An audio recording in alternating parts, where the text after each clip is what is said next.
2-day skill development workshop as part of 150th birth anniversary celebrations of Swami Vivekananda was organized at Meenangadi, Wayanad district, Kerala.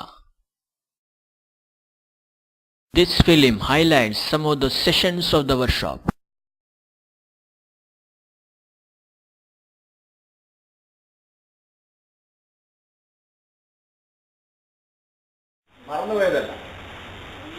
അങ്ങനെ മറക്കാം.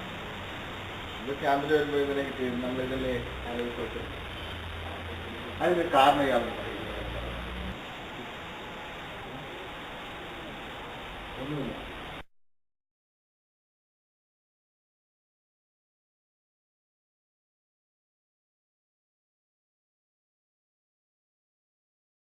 ക്ലിയറായിട്ട് പറഞ്ഞു കിട്ടാൻ chance ഒന്നും ഇല്ലാത്തവരെ അതിന് ശ്രമിച്ചിട്ടുണ്ടാകും. അങ്ങനെയല്ല. Very good. എനിക്ക് അതിനകത്ത് പറയാനുള്ളത് 100 ശ്രമിച്ചില്ലെങ്കിൽ കിട്ടില്ല എന്ന് എനിക്ക് തോന്നി. പിന്നെ 20 മാർക്ക്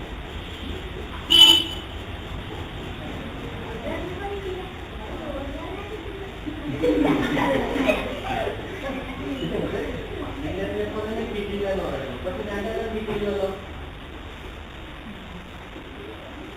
ബാക്കി കിട്ടിയില്ലല്ലോ.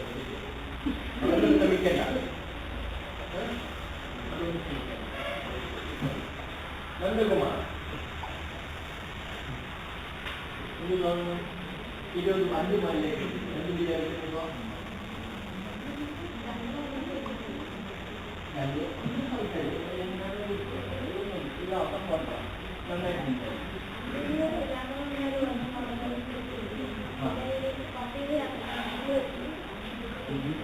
ആദ്യത്തേത് 5 പോയിന്റ് കിട്ടിയിരുന്നു, രണ്ടാമത്തേക്ക് കിട്ടിയിട്ടില്ല, 3, 4, 5 കിട്ടിയിട്ടില്ല. എന്തുകൊണ്ട്? ആദ്യം ശ്രമിച്ചിരുന്നു 20ലേക്ക് പോകാനായിട്ട്, പിന്നെ തിരിച്ചു വന്നു. ഒരു സംശയം എന്തിനായിരിക്കാം?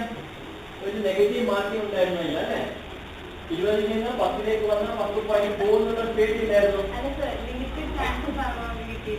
അപ്പൊ അതിൽ നിന്നുകൊണ്ട് മാക്സിമം ചെയ്യാൻ വേണ്ടിയാണ് ലിമിറ്റഡ് ചാൻസ് 100 ചെയ്യാമോ?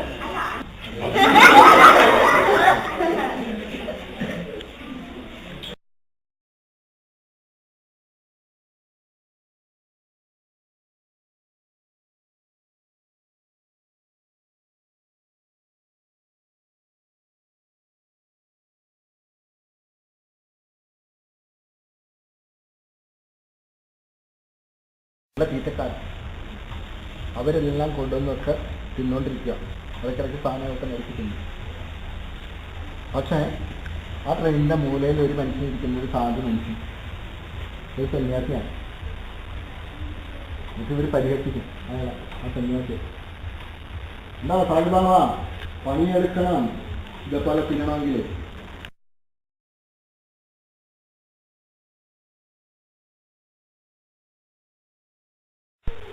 എങ്കിൽ നമുക്ക് ഇവിടെ തന്നെ കഴിക്കാം. ശരിയാ.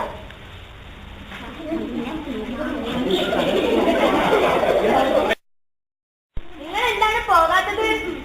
ഇവർക്ക് രമലക്ഷ്മൊന്നുമില്ല. ആര് പറഞ്ഞു? നരേന്ദ്രൻ പറഞ്ഞല്ലോ. ആരാണ് നരേന്ദ്രൻ? ഇവരാണ്. അല്ല, നിനക്ക് എങ്ങനെ അറിയാം ഇവിടെ ബ്രഹ്മരക്ഷത്തില്ലെന്ന്? ഞങ്ങൾ എത്ര വർഷമായി ഇവിടെ കളിക്കാൻ പറയുന്നത്. നീ മിടുക്കൻ തന്നെ. അല്ല, ഇങ്ങനെ കളിച്ചു നടന്നാൽ മതിയോ? നിനക്ക് പഠിക്കണ്ടേ? ഞാൻ കളിക്കുകയും ചെയ്യും, പഠിക്കുകയും. എന്നാ ഞാൻ നിന്റെ അടുത്ത് കുറച്ച് ചോദ്യങ്ങൾ ചോദിക്കാം. ഈ മരത്തിലെ 10 കൊമ്പുകളിൽ നിന്ന് 2 കൊമ്പ് പൊടിഞ്ഞു പോയാൽ എത്ര കൊമ്പ് ഉണ്ടാവും ബാക്കി? 8 അല്ലല്ലോ, 7 അല്ലേ? അല്ല, 8 ആണ്. എങ്ങനെ പറയുന്നു? 10ൽ 2 കുറച്ച് അവതരിപ്പിക്കാൻ പരമാവധി ശ്രമിച്ചു. അത് നിങ്ങൾക്ക് എത്രത്തോളം ഇഷ്ടപ്പെട്ടെന്ന് ഞങ്ങൾക്ക് അറിയില്ല. നിങ്ങൾക്ക് എന്തെങ്കിലും തെറ്റുപറ്റുണ്ടെങ്കിൽ നിങ്ങൾ എല്ലാവരും ക്ഷമിക്കണം. ഞങ്ങൾക്ക് പരമാവധി ചെയ്യാൻ ശ്രമിച്ചിട്ടുണ്ട്. ഇത് കഥയില് ഞങ്ങൾക്ക് കിട്ടിയത് നല്ല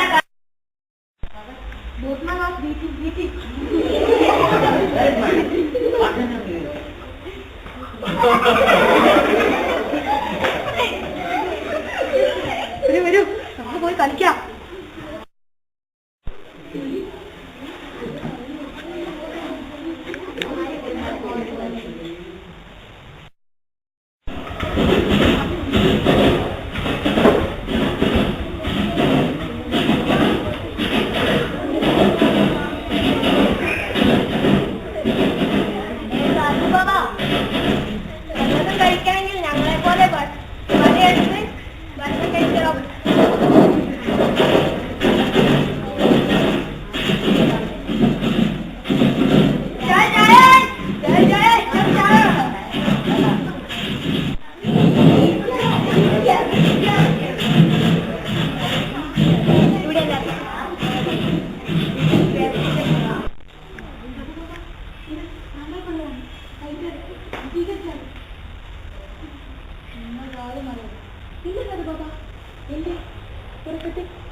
രാംജി തിരിച്ചെഴുന്നേൽപ്പിച്ചതാണ്.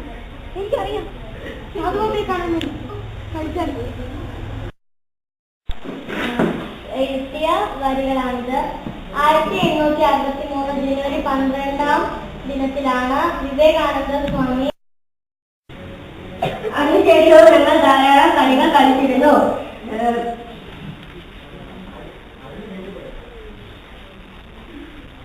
എനിക്ക് ഈ ക്ലാസ് വളരെയധികം ഇഷ്ടപ്പെട്ടു. ഇതുപോലെ എല്ലാവർക്കും ഇഷ്ടപ്പെട്ടിരിക്കുന്നു എന്നാണ് എന്റെ വിശ്വാസം. ഇത്രയും നല്ലൊരു ക്യാമ്പിന് ഞാൻ ഇതിനു മുമ്പ് പങ്കെടുത്തിട്ടില്ല. എനിക്ക് ഈ ക്യാമ്പ് വളരെയധികം ഇഷ്ടപ്പെട്ടു. പിന്നെ ഞാൻ പറഞ്ഞതുപോലെ തന്നെ ഒരുപാട് മുൻവിധിയായിട്ടാണ് ഞാൻ വന്നത്. ഇങ്ങനെ ഒരു ക്യാമ്പ് നടക്കണമെന്ന് അറിഞ്ഞപ്പോ വളരെ യാദൃശ്ചികമായിട്ട് ഒരു ബാനർ കണ്ടിട്ട് അങ്ങനെ വന്നതാണ്. പക്ഷെ വന്നതില് ഞാൻ ഇന്നലെ വീട്ടിൽ പോയി പറഞ്ഞിട്ടുണ്ടായിരുന്നു എന്റെ അമ്മയടുത്ത്, അമ്മ ഇതിന് പോയിട്ടില്ലായിരുന്നെങ്കിൽ ഭയങ്കര നഷ്ടമായിപ്പോ എന്നെ. ശരിക്കും പറഞ്ഞാൽ എന്റെ ഒരുപാട് പ്രശ്നങ്ങൾക്ക് ഞാനിവിടെ സൊല്യൂഷൻ കണ്ടെത്തി എന്ന് അമ്മയടുത്ത് പോയി പറഞ്ഞു. എന്റെ ഉള്ളിലെ അപകർഷതാബോധം, അങ്ങനെ ചെറിയ വലിയ വലിയ മിസ്റ്റേക്കിനൊക്കെ ഒരു പരിധി വരെ എനിക്ക് പരിഹാരം കിട്ടി. അതിന്റെ ക്രെഡിറ്റ് സാറിനും അവകാശപ്പെട്ടതാണ്. അതായത് ഇന്ന് വിശ്വനാഥ് സാറിന്റെ ക്ലാസ് ഉണ്ടായിരുന്നു. ക്രിയേറ്റീവ് തിങ്കിങ്ങിനെ പറ്റിയൊക്കെ ഒരുപാട് ക്ലാസ് ഇതിനു മുമ്പ് കേട്ടിട്ടുണ്ട്. പക്ഷെ ഇത്രയ്ക്ക് കൂടുതൽ കളികളായിട്ടും ഒരുപാട് എക്സ്പീരിയൻസ് ആയിരുന്നു. ശരിക്കും തല ഇന്ന് നന്നായി വർക്ക് ചെയ്തു. എന്താ പറയാ, തലയെ കൊണ്ട് കഷ്ടപ്പെട്ടു. പക്ഷെ എന്താ ഞാന് തുറന്നല്ല, ഞാൻ മാത്സില് അത്യാവശ്യം നല്ല വീക്കാണ്. എനിക്ക് ഒരു 60-70-75 അത്രയൊക്കെ പെർസെന്റേജ് കിട്ടാറുള്ളൂ. അപ്പോ അതിന് ഞാൻ കുറച്ചും കൂടി ഇമ്പ്രൂവ് ചെയ്യാൻ ഇന്നത്തോടെ തീരുമാനിച്ചു. അതിന്റെ ഫുൾ ക്രെഡിറ്റ് സാറിന് അവകാശപ്പെട്ടതാണ്.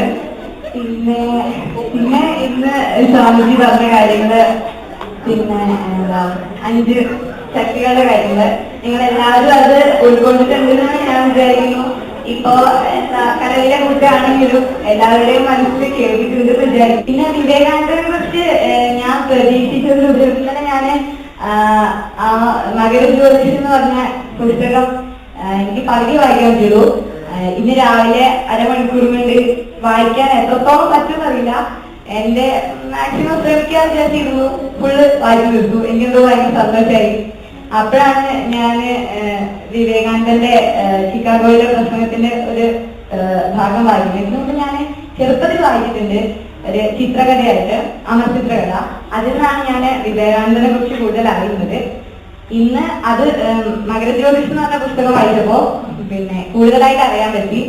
അദ്ദേഹത്തിന്റെ കാഴ്ചപ്പാട് കണ്ടപ്പോ ഭാരതത്തില് ഇത്രയും മഹത്തായിട്ടുള്ള മഹാന്മാക്കൾ ജീവിച്ചിരുന്നിട്ടുണ്ടോ എന്ന് ശരിക്കും അനുഭവം കൂടി. ശരിക്കും ടാഗോർ പറഞ്ഞതുപോലെ ഭാരതത്തെ അറിയണമെങ്കിൽ വിവേകാനന്ദൻ അറിഞ്ഞേ തീരൂ. വിവേകാനന്ദൻ ഇല്ലാത്തൊരു ഭാരതം നമുക്ക് സങ്കല്പിക്കാൻ പോലും പറ്റില്ല. അദ്ദേഹം കേവലം 30 കൊല്ലം മാത്രമേ ജീവിച്ചിരുന്നിട്ടുള്ളൂ എങ്കിലും അദ്ദേഹം മരിച്ചു കഴിഞ്ഞിട്ട് കൂടി ഒരു 300 കൊല്ലം അല്ലെങ്കിൽ ഒരു 3000 കൊല്ലം 30 കോടി കൊല്ലം അദ്ദേഹം ജീവിച്ചിരിക്കും നമ്മുടെയൊക്കെ മനസ്സില്, വരും തലമുറയിലും. പിന്നെ ഇന്ന് കളിച്ച ഗെയിമിൽ എനിക്ക് ഭയങ്കര കൺഫ്യൂസ്ഡ് ആയിട്ട് തോന്നിയ ഒരു ഗെയിം എന്ന് പറഞ്ഞാൽ ക്രിയേറ്റീവ് തിങ്കിങ്ങിന്റെ ആ ചരട് ടെസ്റ്റ് ഇതല്ലേ. ഞാൻ കുറെ ആലോചിക്കും, എവിടെ ഒരു പിടിയും കിട്ടില്ല. നിങ്ങൾക്ക് കുറെ പേര് കിട്ടുന്നൊക്കെ ഞാൻ വിചാരിച്ചു. ചിലരൊക്കെ നന്നായി ട്രൈ ചെയ്തു. ശരിക്കും പറഞ്ഞാൽ ഇപ്പോ ഈ ചെറുതായിട്ടുള്ള മക്കളാണ് ശരിക്കും നന്നായിട്ട് ട്രൈ ചെയ്തത്. കവിയൊക്കെ ഒരുപാട് നന്നായിട്ട് ട്രൈ ചെയ്തിട്ടുണ്ട്. ശരിക്കും എന്താ പറയുക, സമിതി വന്നാൽ തന്നെ എന്താ നല്ല കഴിവുണ്ട്, അത് നന്നായിട്ട് വിനിയോഗിക്കുന്നുമുണ്ട്. കുറച്ച് എല്ലാവർക്കും ഉള്ള പ്രശ്നം നിങ്ങൾക്കും ഉള്ളൂ. എനിക്കും ഞാനൊക്കെ പറഞ്ഞ ആദ്യമായിട്ട് ഇങ്ങനെയൊക്കെ ഒന്ന് സംസാരിക്കുന്നത്. ഇത്ര നേരമൊന്നും എന്റെ ജീവിതത്തിൽ ഞാൻ സംസാരിച്ചിട്ടില്ല. പിന്നെ പേടിയൊക്കെ ഒരു പരിധി വരെ ഇന്ന് പോയി കിട്ടി. നിങ്ങളെല്ലാവരും ഇങ്ങോട്ട് വരണമെന്ന് ഞാൻ എനിക്കും പറയാനുള്ളത്. എല്ലാവർക്കും കഴിവുണ്ട്, കഴിവ് കേടുണ്ട്. കഴിവ് കേട് അവിടെ കിടന്നോട്ടെ, ഈ കഴിവിനെ അങ്ങനെ പരിപോഷിപ്പിക്കുക.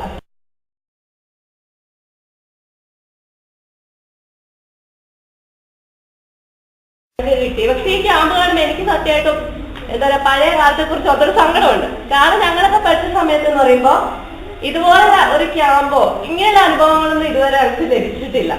ആൾക്കൂടി കുറച്ച് വലിയ ക്ലാസ് എത്തിയാൽ മാത്രം ചെറിയ തരത്തിലൊരു ക്യാമ്പ് കിട്ടില്ല. പക്ഷെ ചെറുപ്പത്തിന് ഇതുപോലെ നമ്മുടെ കഴിവുകൾ തെളിയിക്കാൻ പറ്റിയ ഒരു അവസരം, ഒരു സ്റ്റേജ് ഇതുവരെ കിട്ടിയില്ല. കാരണം അപ്പൊ വെറുതെ ക്ലാസ് ചെല്ലുക, പഠിക്കുക, തിരിച്ചു വരിക. അല്ലാതെ നമുക്ക് കൂട്ടായി ചേർന്നുകൊണ്ട് ഒരു പ്രവർത്തനത്തിലും പങ്കുചേരാൻ പറ്റില്ല. അപ്പൊ നിങ്ങൾക്ക് ഇത് എന്താ പറയുക, ഇങ്ങനെ ഒരു അനുഭവം പരമാവധി നിങ്ങൾ എന്താ ചെയ്യാം, അത് പരമാവധി ഉൾക്കൊണ്ടുകൊണ്ട് ഇതുപോലെ അനുഭവങ്ങൾ ഈ വലുതായി കഴിഞ്ഞാൽ ചിലപ്പോൾ ലഭിച്ചില്ലാതെ വരും. അപ്പൊ ഇപ്പൊ കിട്ടുന്ന അവസരങ്ങൾക്ക് പരമാവധി മുതലാക്കിക്കൊണ്ട് എന്താ പറയുക ഒരു നല്ലൊരു വ്യക്തിയായിട്ടില്ല. ഇന്നലെ വന്ന കുട്ടികളെല്ലാം തിരിച്ചു പോകുന്നത് എന്തായാലും കണ്ടാൽ തന്നെയാണ്. ഫസ്റ്റ് വന്നപ്പോ എല്ലാവർക്കും വേണോ വേണ്ടിയെന്നുള്ളൊരു മട്ടായിരുന്നു. രാവിലത്തെ എന്താ പറയുക ഒരു ചെറിയൊരു പ്രസംഗമൊക്കെ കേട്ടപ്പോ എല്ലാവർക്കും ഇപ്പൊ തന്നെ തിരിച്ചു പോയാൽ മതി എന്നൊക്കെ തോന്നിയിട്ടുണ്ടാവും. കുറച്ച് കഴിഞ്ഞ് കളിയിലേക്കൊക്കെ കടന്നു ചെന്നപ്പോ എല്ലാവർക്കും വളരെ സന്തോഷം. ഇനി പിക്കാകുമ്പോ 2 ദിവസം കൂടെ വേണം തോന്നുന്നുണ്ടോ? കേട്ടോ ഉണ്ടല്ലേ? അപ്പൊ നമുക്ക് ഇവരോട് ഇനി റിക്വസ്റ്റ് ചെയ്യാം അല്ലെ, ഇനി ഇതുപോലുള്ള ക്യാമ്പുകൾ വെക്കേഷൻ ടൈമിൽ ഇവിടേക്ക് ഇനിയും എന്താ പറയുക ഇവിടെ ഈ വിദ്യാലയത്തിൽ തന്നെ ഇങ്ങനെ ഒരു ക്യാമ്പ് നടത്താൻ തെരഞ്ഞെടുക്കണം അല്ലേ, എന്നാലും പറയാം അല്ലെ. നമുക്കറിയാം വിവേകാനന്ദ സ്വാമികളെ കുറിച്ച്. നമ്മുടെ ഇന്ത്യക്കാരെ വിവേകാനന്ദനെ കുറിച്ച് അറിയില്ല എന്ന് വെച്ചാൽ വളരെ മോശമാണ്.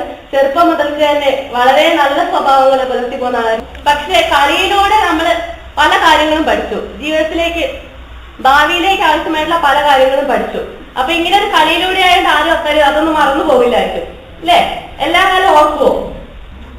ആ 15 വെച്ചുകൊണ്ട് എനിക്ക് മനസ്സിലായത് ഇവിടെ ഈ 2 ദിവസമായി നടന്ന വ്യക്തിത്വ വികസനവും അതുമായിട്ട് ബന്ധപ്പെട്ട ഈ ക്ലാസ് നിങ്ങൾക്ക് എല്ലാവർക്കും പരമാവധി നിങ്ങൾ ഉൾക്കൊണ്ടു. നാളെ നിങ്ങൾ ഏത് മേഖലയിൽ എത്തിയാലും ഇന്നത്തെ ഈ ക്ലാസ്സിൽ നിന്ന് കിട്ടിയ അനുഭവവും അതിൽ നിന്ന് കിട്ടിയ ഗുണപാഠവും മറക്കാതെ നിങ്ങളുടെ എല്ലാവിധ കഴിവുകളെ വികസിപ്പിച്ചെടുക്കുമ്പോഴും നമ്മുടെ സ്വപ്നത്തിൽ പോലും അപ്പുറത്താണ് ഈ ക്യാമ്പ്. അപ്പൊ നമ്മളുടെ വിദ്യാലയത്തിൽ ഇത്തരത്തിൽ നമ്മുടെ ചരിത്രത്തിൽ ഉണ്ടായിട്ടില്ല എന്ന് നമുക്ക് പറയാം. നമ്മുടെ വിദ്യാലയത്തിൽ സൈന്യങ്ങളൊക്കെ പഠിച്ച നന്ദകുമാർ AP നന്ദകുമാർ എന്നോ എണീറ്റിരിക്കാൻ പറഞ്ഞാൽ നേരെ നോക്കാൻ മതിയായിരുന്നു. അവനിങ്ങനെ നിലത്ത് നോക്കി ഇങ്ങനെ നിൽക്കുക. അവനൊക്കെ ഇന്നലെ അവതരിപ്പിച്ച പാട്ട് എന്തായിരുന്നു ഭംഗി, എന്ത് രസത്തിലാണ് അവൻ പാട്ട് അവതരിപ്പിച്ചത്. എല്ലാ കുട്ടികൾക്കും ഒരേ കഴിവുണ്ട്, കഴിവില്ലാത്ത കുട്ടികളായിട്ട് ഒരാൾ പോലും ഇല്ല. അതുപോലെ തന്നെ എന്നെ പെട്ടെന്ന് 3 ട്രിപ്പ് നാടകം അവതരിപ്പിച്ചു. എന്താ കുട്ടികൾ, നിങ്ങളെല്ലാം സിനിമ നടന്മാരെ പോലെ ആവേണ്ടവരാണ്, സിനിമ നടലുമാകേണ്ടവരാണ്. എന്താ അഭിനയം! 3 ട്രിപ്പിന്റെ നാടകം അടിപൊളിയായിരുന്നു, അത്ര ഭംഗിയായിരുന്നു നാടകം അവതരിപ്പിച്ചു. ആ നാടകത്തിന്റെ ഇതൊക്കെ നമ്മളുടെ ആദ്യകുട്ടിയുടെ ആ മുഖത്തിന്റെ ഭാവം, സ്വാമിക്ക് ഭക്ഷണം കൊണ്ട് കൊടുത്തപ്പോഴുള്ള ആ ഗംഭീര ഭാവം, എന്ത് ദീന ഭാവമായിരുന്നു ആ മുഖത്ത്. ശരിക്കും സ്വാമിയെ ഓട്ടുന്നു, അത് ശരിക്കും യാഥാർത്ഥ്യമായിട്ടുണ്ടായിരുന്നു. അപ്പൊ എല്ലാവരും കഴിവുകൾ വർദ്ധിച്ചു. സ്വാമി വിവേകാനന്ദനെ പോലെ തന്നെ ആ ധൈര്യം ഉണ്ടായുള്ള കുട്ടികളായി, ധർമ്മിഷ്ഠരായി. ഇതെല്ലാം നമുക്ക് ദൃഷ്ടാന്തം നിങ്ങളുടെ മുമ്പിൽ കാണിക്കാൻ വേണ്ടി നിങ്ങൾക്ക് എല്ലാവർക്കും നമ്മളുടെ ഈ വയനാട് ജില്ലയിൽ എനിക്ക് തോന്നുന്നു മാഷ് പറഞ്ഞത് പോലെ വയനാട് ജില്ലയിൽ ആദ്യമായി ഇത്തരത്തിലൊരു ക്യാമ്പ് ലഭിക്കുന്ന നമുക്ക് ഇനിയും ഇതേപോലുള്ളതായ ക്യാമ്പുകൾ ലഭ്യമാകാനും ശ്രീ വിവേകാനന്ദ സ്വാമിയും ശാരദാദേവിയും ശ്രീരാമകൃഷ്ണ പരമഹംസരെ പോലെയുള്ള ആയിരക്കണക്കിന് മഹാന്മാരായ നമ്മുടെ ആത്മീയ നേതാക്കൾ നമ്മുടെ നാട്ടിൽ ഉണ്ടാവണമെങ്കിൽ നിങ്ങളിൽ ഓരോരുത്തരും ആരായിത്തീരണം. ഒരാളെങ്കിലും സ്വാമി വിവേകാനന്ദനാവണം, ഒരാളെങ്കിലും ശാരദാദേവിയായി തീരണം, ഒരാളെങ്കിലും ശ്രീരാമകൃഷ്ണ പരമഹംസരായി തീരണം. അത് നമ്മുടെ നാടിന്റെ വലിയൊരു മഹാഭാഗ്യമാണ്. ഇത് എന്താണ് പ്രധാനങ്ങൾ മനസ്സിലാക്കിയത്? ഇതിൽ പറഞ്ഞു നമ്മളാരും മോശക്കാരല്ല അല്ലേ. നമ്മളെന്റെ കഴിവുകളൊക്കെ ഉണ്ട്. 100 കുഴപ്പമുണ്ടെങ്കിൽ നമുക്ക് ഒരു ഗുണം നമ്മളായിരുന്നു ഇല്ലേ, അതും കൂടെ കണ്ടെത്താം. എന്താ പ്രധാന കുഴപ്പം? എനിക്ക് ആത്മവിശ്വാസമില്ല.